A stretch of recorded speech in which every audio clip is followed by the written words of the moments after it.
Salut tout le monde. Aujourd'hui, on parle de Dark Water 2002, le film japonais original, pas le remake américain. J'avais vu le remake il y a longtemps et j'étais persuadé que c'était celui-ci que je regardais, jusqu'à ce que je découvre l'original. Et franchement, préparez-vous, car ce n'est pas vraiment le film d'horreur que l'on attend. On est plutôt dans une drame sociale avec une forte dimension philosophique. On suit Yoshimi Matsubara et sa fille Ikuko. Yoshimi est en plein divorce, et son ex-mari se bat bec et ongles pour lui enlever la garde de sa fille de 5 ans, allant même jusqu'à révéler ses antécédents psychiatriques. Malgré tout, elle obtient la garde d'Ikuko et elle commence une nouvelle vie, à la recherche d'un appartement. Elle trouve un logement ancien, humide, normal, c'est la saison des pluies, mais ici, l'humidité est vraiment excessive. De l'eau partout, sur le sol, dans l'ascenseur, au plafond. Et pendant ce temps, la petite Ikuko, une vraie petite exploratrice, découvre une petite sacoche rouge sur le toit. Les fuites au plafond persistent, des bruits étranges se font entendre au-dessus de leur appartement.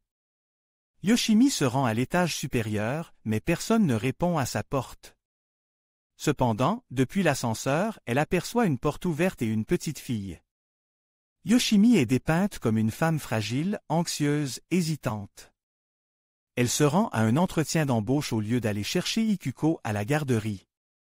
C'est là qu'elle voit une vieille affiche concernant la disparition d'une fillette, Mitsuko Kawe, qui vivait dans le même immeuble et qui fréquentait la même garderie qu'Ikuko.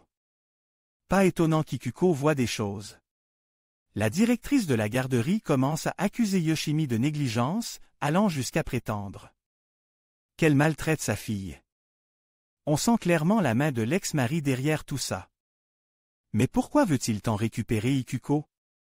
L'eau continue de couler, de plus en plus abondamment. Ikuko s'enfuit à nouveau.